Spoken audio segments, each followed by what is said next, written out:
कितने लोग इस वचन को आज सुनेंगे। I don't know how many people will listen to this word today. लेकिन जिनके जिनके पास ये वचन जाएगा, मेरा पूरा विश्वास है कि अगर इस वचन के ऊपर अगर हम ध्यान से अगर हम उसको सुनेंगे और हमारे जीवन में लाएंगे, तो हो सकता है कि जो 2000 साल पहले जो बात हो गई है वो आज भी हो जाएगी। But I am sure that if we listen to the word of God, to today's word of God carefully and meditate on this, I am sure that the thing which happened 2000 years ago will definitely take place today in our lives. क्योंकि आज भी वही situation है जो 2000 साल पहले था। Because today it's the same situation which was 2000 years ago. अगर हम वहां पे अगर देखेंगे तो ये जो यीशु मसीह के जो चेले थे वो बंद कमरे में वहां पे प्रार्थना करते बैठे थे। We see 2000 years ago the disciples of Jesus Christ had locked them up in one room and they were praying there. आज भी लोग अपने अपने घरों में दरवाजे बंद करके प्रार्थना कर रहे हैं। Even today our houses are locked and we are sitting in our houses and praying. हम देखते हैं कि वहां पे जो चेले थे उनके अंदर एक डर था और उस डर के कारण वो जो बंद कमरे में वहां पे वो बैठे थे। The disciples had a fear, so they had locked themselves in a room. और वो वहां पे बैठ के वहां पे प्रार्थना कर रहे थे। They were sitting in that room and praying there. उनके अंदर डर था। They had a fear in their hearts. और डर किस बात का था? What was the fear they had? कि जैसे यीशु मसीह को मार दिया गया वैसे हमको न मारे। They had the way they had killed Jesus, they should not kill us also. आज भी हमारे अंदर डर है। Today we too have a fear. हमारे अंदर डर किसका है? What fear do we have today? हमारे अंदर डर आज आ गया है कोरोना का। We fear corona today. उस समय भी डर था मौत का। That day also we had fear, they had fear of death. और आज भी डर है मौत का। Today also we have the fear of death. आज हमको इन बातों को थोड़ा सा समझना है। We need to understand these things today. और ये जो चेले थे जो प्रार्थना कर रहे थे और उसके बाद जो भी बात हो गई उसके बारे में प्रभु यीशु मसीह ने कुछ बातें कही है। The disciples were praying, and about that Jesus Christ has told few things. अभी मैं उस दिन से मैं शुरुआत नहीं करूंगा, लेकिन मैं अलग ही वचन से उसकी शुरुआत करूंगा। I will not start with that day, but I want to start in the other way. अभी उसके लिए हम लूका का 10वां अध्याय हम निकालेंगे। For that we'll go to Luke 10th chapter. और उसका पहला वचन हम देखेंगे। And we will read verse 1. उसके पहले मैं थोड़ा सा आपको इसका जो बैकग्राउंड जो है मैं बताऊंगा। Before that, I would like to tell you the background of what had happened. जो बैकग्राउंड जो है वो पेंटिकॉस्ट के बारे में है। The background is of Pentecost. तो ये जो पेंटिकॉस्ट यानी 50वां दिन। Pentecost means the 50th day. अभी ये 50वां दिन कहाँ से कहाँ तक? Which is the 50th day? From where does it begin and where does it end? तो इसकी जो शुरुआत होती है उसकी शुरुआत होती है फसह के दिन से। It starts with the day of Passover. और वहाँ से हम देखते हैं कि वहाँ से 50 दिन। From there onwards we see the 50th day. और इस 50वें दिन में क्या होता था? What would happen on this 50th day? जितना भी अनाज जमा होता था उस अनाज को परमेश्वर के भवन में वहां पे लाते थे। Whatever food grains were collected, whatever things were collected, they used to bring it to the Lord's temple or to the Lord's house. जो लोग अपनी खेती करते थे और जो भी खेती में जो भी बीज आता था उसकी कटनी होती थी, उसको इकट्ठा करते थे और प्रभु के पास लाते थे।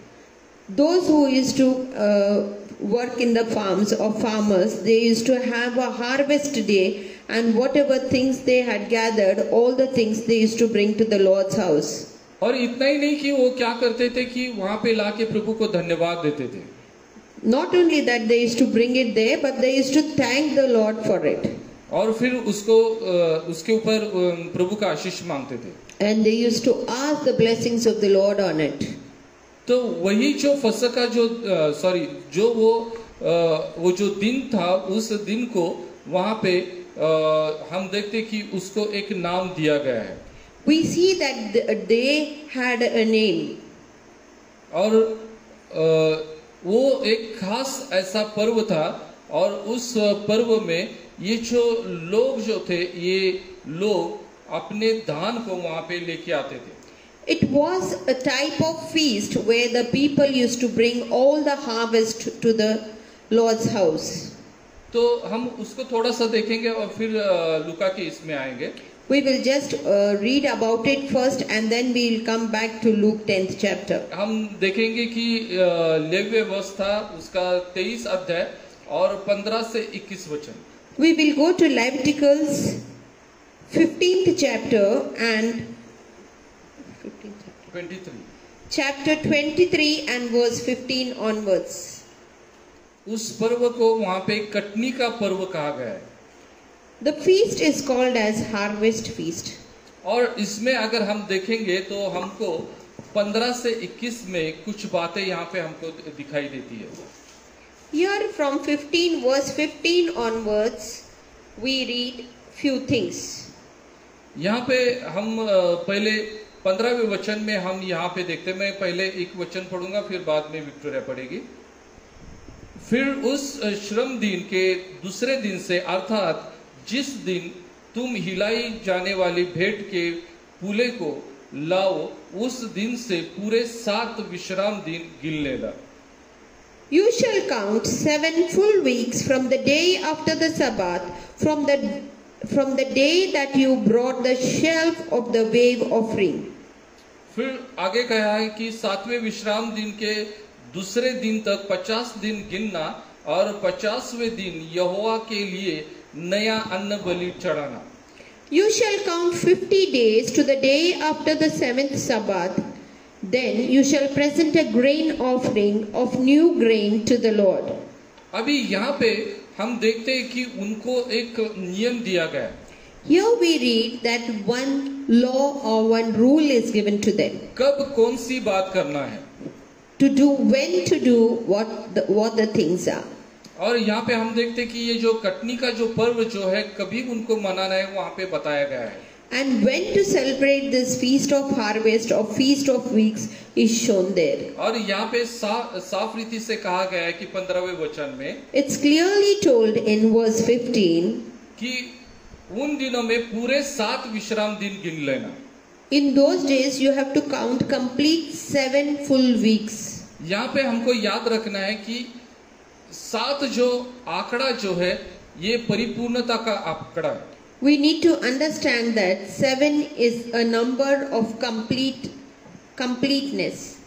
यहाँ पे सब्बात दिन है, और इस यहाँ पे हम देखते कि ये 7 सब्बात दिन है। We see there is a Sabbath day and there is a 7 full weeks. यानी ये जो पवित्र जो दिन जो है, एक कंप्लीट पवित्र दिन हमको यहाँ पे दिखाई देता है। Here we see a complete holy day. अभी ये बात हमारी समझ में आ गई होगी। Now I think we understood this thing. ठीक है, अभी हम आएंगे अभी उस वचन में, लूका के 10वें अध्याय में। So now let's go back to Luke 10th chapter. और लूका के 10वें अध्याय में हम आएंगे, और पहले वचन को हम वहाँ पे हम पढ़ेंगे। Let's read verse 1 of chapter 10 of Luke. यहाँ पे हम पढ़ते हैं कि उन बातों के बाद प्रभु ने 70 और मनुष्य नियुक्त किए, और जिस जिस नगर और जगह को वह आप जाने पर था, वहां उन्हें 2-2 करके अपने आगे भेजा। Here it is written, after this the Lord appointed 72 others and sent them on ahead of him, 2 by 2, into every town and place where he himself was about to go. अभी यहाँ पे हम देखते हैं कि जो पुराना नियम जो है, वो शारीरिक तौर पे हम देखते हैं। Here we see the Old Testament is in a physical manner. अभी यहाँ पे यीशु मसीह जो है एक आत्मिक बात को वहां पे रख रहा है. Here, Jesus Christ is putting on or setting a spiritual manner. अब ये जो आत्मिक बात क्या रख रहा है, जो आज हमें करना है वो हम उसको देखेंगे. Today we are going to see what is the spiritual thing we need to do. पहली बात यहाँ पे देखते हैं कि यीशु मसीह ने 70 लोगों की नियुक्ति की. First thing we see is he appointed 72 others. कुछ ट्रांसलेशन में उसको 70 के एवज में वहां पे 72 कहा गया है. In some translations it is 72 instead of 70. तो यहाँ पे ये जो एक्स्ट्रा 70 या 72 लोग यीशु मसीह ने जो चुने, वो किस लिए चुने? Here Jesus has appointed 70 or 72. Why did he do that? इसके पीछे का मकसद क्या था? What is the reason or purpose behind this? Already उसके पास 12 लोग थे.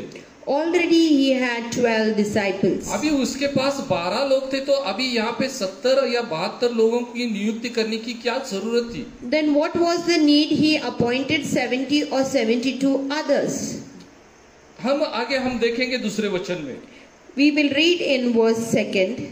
उसने उनसे कहा, पके खेत बहुत है परंतु मजदूर थोड़े हैं, इसलिए खेत के स्वामी से विनती करो कि वह अपने खेत काटने को मजदूर भेजे. And he said to them, the harvest is plentiful, but the laborers are few. Therefore, pray earnestly to the Lord of the harvest to send out laborers into his harvest. अभी यहाँ पे हम इस बात को थोड़ा सा समझने की कोशिश करेंगे, और मुझे ऐसा लगता है कि अगर हम इसको थोड़ा सा ध्यान से इसको समझेंगे तो हमको पता चलेगा. Now let's meditate on this verse, and I feel if we pay attention and meditate it, we will understand what it means. पके खेत बहुत है. Harvest is plentiful. ये कब यीशु मसीह कह रहा है? When is this? Is Jesus Christ saying this? 2000 साल पहले. 2000 years ago. अगर 2000 साल पहले अगर खेत अगर बहुत ही पके हुए थे, तो आज का सिचुएशन क्या होगा? If 2000 years ago the harvest was plentiful, then what would be the situation today? ये जो प्रश्न जो है, ये प्रश्न हमारे सामने रखेंगे.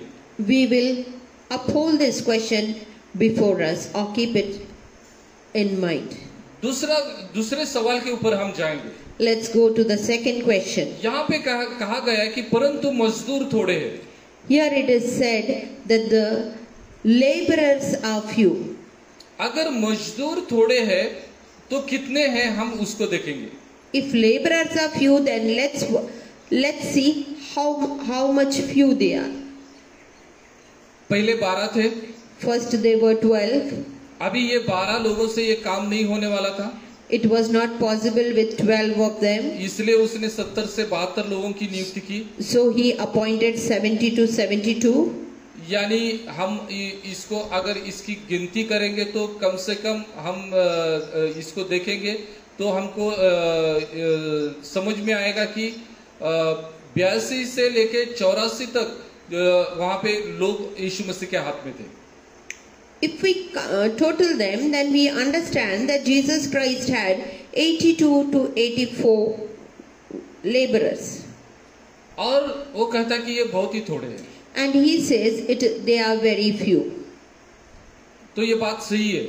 Then that is really true. क्योंकि उस जगह के लिए केवल इतने लोग काफी नहीं है.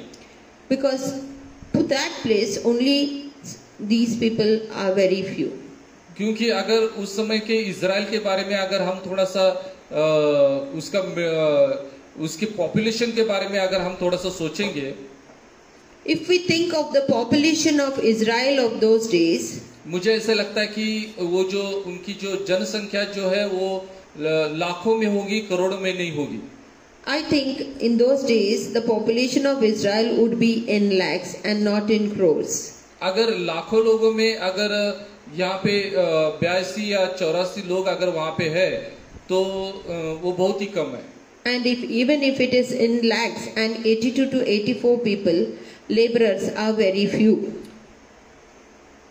और अगर हम आज के जमाने में अगर हम देखेंगे, And if we see today's generation, हमारे देश की लोक संख्या जो है वो 130 करोड़ बन गई है। now the population of India is 130 crores. और इस 130 करोड़ से ज्यादा लोक संख्या के देश में आज मजदूर जो है वो कितने हैं? In this 130 crores of population, how many laborers are there today? आप लोग थोड़ा सा ध्यान से इस बात को सुनना, क्योंकि मैं एक स्टैटिस्टिक आपके सामने मैं रख रहा हूँ। Kindly pay attention to what is being told, for today I'll be telling you a strategy for the same. ये जो स्ट्रैटेजी जो है, ये स्ट्रैटेजी हमको स्टैटिस्टिक जो है, ये स्टैटिस्टिक जो है ये हमको समझना है। We need to understand the statistic today. अभी मैं मिरज सांगली के बारे में मैं आपको बताऊंगा, क्योंकि ये कॉर्पोरेशन है। I will like to tell you about Miraj and Sangli, which is a corporation. और जब एक कॉर्पोरेशन बनता है तो कॉर्पोरेशन बनने के लिए कम से कम उस एरिया की जो लोक संख्या जो है कम से कम 10 लाख के आगे चाहिए। To be a corporation, the population of that area should to be at least 10 lakhs. तो अगर ये कॉर्पोरेशन बन गया तो मेरे ख्याल से 10 लाख से ज्यादा लोग ये मिरज सांगली कॉर्पोरेशन में है। If it is a corporation, Miraj Sangli is a corporation today, that means it has extended the population of 10 lakh people. तो अगर ये 10 लाख से ज्यादा लोक संख्या के एरिया में जो यहाँ पे प्रभु के दास लोग हैं या सेवकाई करने वाले लोग हैं, वो कितने हैं? If the population is above 10 lakhs, then how many men of God are working today? और जो हमारे पास जो नंबर है वो नंबर ऐसा है कि केवल सांगली डिस्ट्रिक्ट में मैं आप लोगों को सांगली और मिरज की बात मैं कह रहा हूँ। Today, according to what we have received, I am talking about Miraj and Sangli. मैं बाकी के तालुका या देहातों के बारे में नहीं बता रहा हूँ। I am not talking about the other talukas or the villages around. तो ये दोनों जगह में केवल 100 पास्टर लोग हैं। Only in Miraj and Sangli there are only 100 pastors. और जो सुसमाचार सुनाने वाले जो है वो बहुत ही गिनती में बहुत ही कम है। And those who are evangelizing, those who are preaching the word of God, gospel, are very few.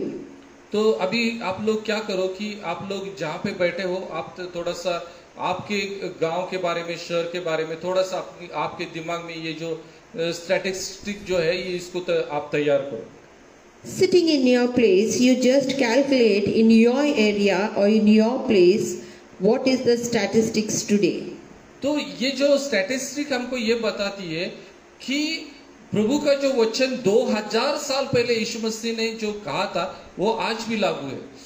The statistics shows us that the word of Jesus Christ, which he told 2000 years ago, is same even today. आज और एक बात हो गई है।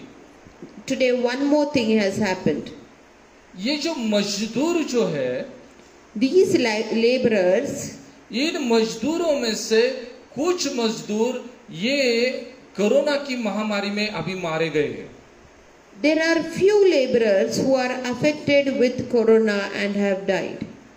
और बहुत से अभी हॉस्पिटल में भी है। And even today many laborers are in the hospital. यानी ये जो थोड़े मजदूर है, ये थोड़े मजदूर भी अभी कम हो रहे हैं।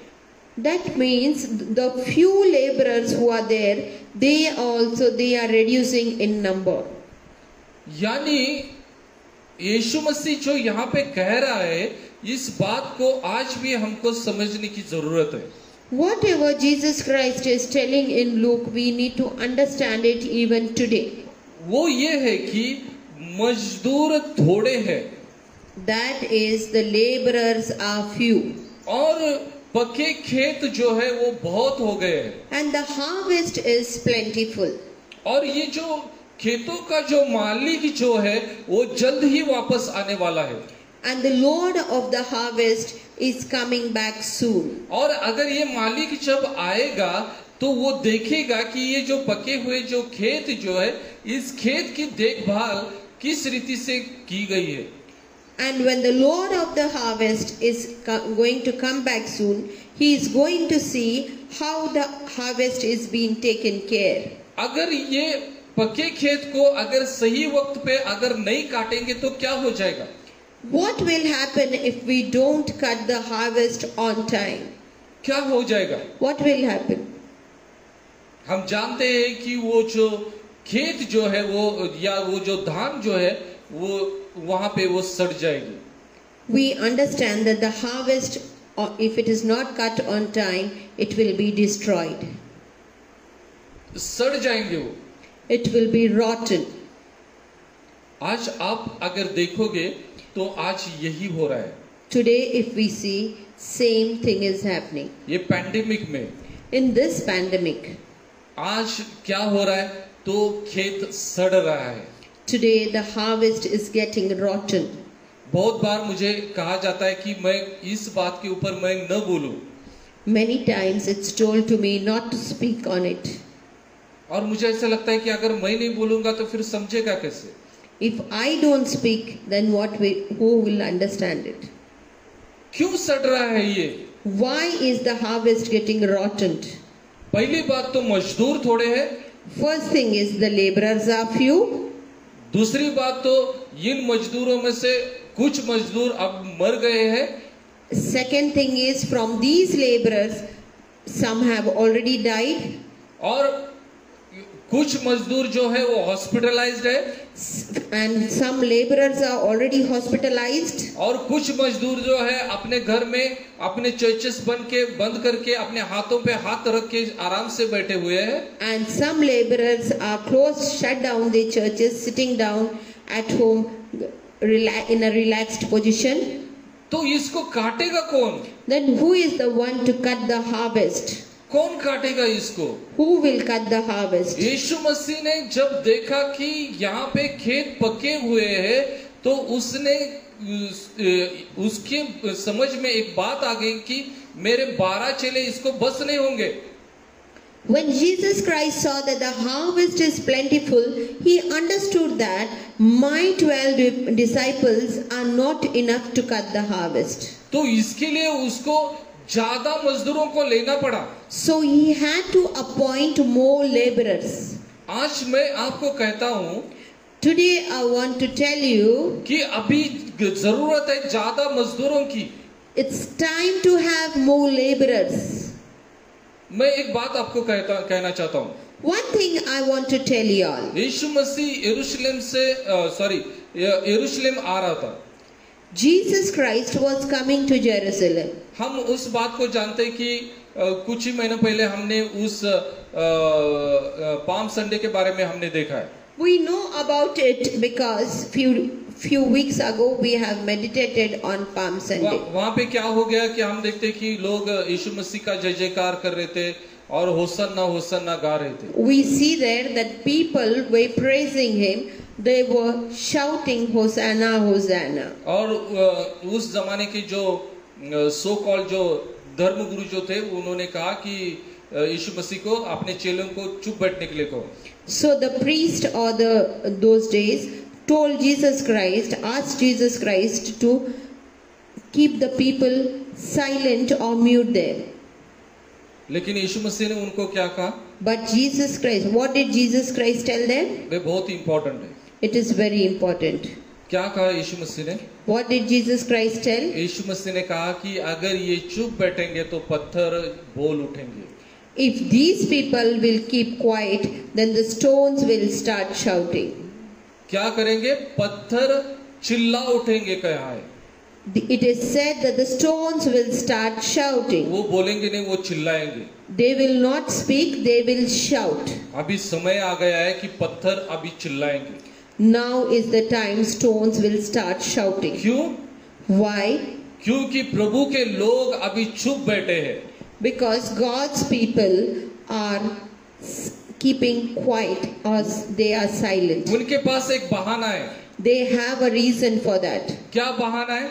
What is the reason? कि हमारे चर्च बंद हो गए, Our churches are shut down. हमको ऑनलाइन पे चर्च प्रेयर लेने के लिए नहीं आ रहा है, We don't know how to take online church. हमको इसके घर में जाने के लिए नहीं हो रहा है। We cannot go to the people's house. बहुत सारे बहाने आ गए हैं। There are many reasons to give. यीशु मसीह कहता है ठीक है, तेरे पास बहाने, तेरे पास जो बहाने तेरे पास रख, मैं पत्थरों को खड़ा करूंगा। Jesus Christ says, okay, you have reasons to give, you be there with the reasons. I have stones to shout. मैं आप लोगों को कहना चाहता हूं कि आप कहां पे हैं मुझे नहीं मालूम। I don't know. I want to tell you all, I don't know where you people are. मुझे नहीं मालूम कि आपकी सिचुएशन क्या है, मुझे नहीं मालूम। I don't know what your situation is. और मुझे वो बातों को भी नहीं देखना है। And I don't want to look into your मुझे situation एक बात also. आप लोगों को साफ रीति से कहना है I want to tell you all one thing strictly. कि आप नहीं बोलेंगे तो पत्थर चिल्ला उठेंगे। If you don't tell, stones will start shouting. लेकिन एक बात इसमें हमको जान लेना है, But one thing we need to understand. जब वो मालिक आएगा तो वो हमको जरूर पूछेगा कि तूने क्या किया। But when the Lord of harvest comes, surely He will ask us, what were you doing? और उस समय अगर हम बहाने बोलेंगे तो वो मालिक हमारे बहाने को नहीं सुनने वाला। And on that day, if we start giving reasons, He will not listen to our reasons. आज मैं आप लोगों को कहना चाहता हूँ कि यीशु मसीह ने जो यहाँ पे कहा है, किया है, उसी बात को आज हमको समझना है। I want to tell you all, whatever Jesus Christ has told and whatever Jesus Christ has did, same thing we need to continue. यीशु मसीह यहाँ पे कहता है चेलों को, Here Jesus Christ is telling His disciples, कि खेत के स्वामी से विनती करना, request, pray earnestly to the Lord of the harvest. क्या करना है? खेतों के मालिक को विनती क्या करना है? What is He asking to pray earnestly to the Lord of the harvest? कि अपने खेत काटने को मजदूर भेज दे। To send out laborers to cut the harvest. क्या करना है? What to do? हमको विनती करना है। We need to pray earnestly. हमको प्रार्थना नहीं करना है। We need not do prayers. हमको यहाँ पे धन्यवाद नहीं देना है, We need not thank the Lord. लेकिन हमको यहाँ पे विनती करना है। We need to request earnestly. किसके लिए? For what we need to request ज़्यादा earnestly? मजदूरों के लिए। For more laborers.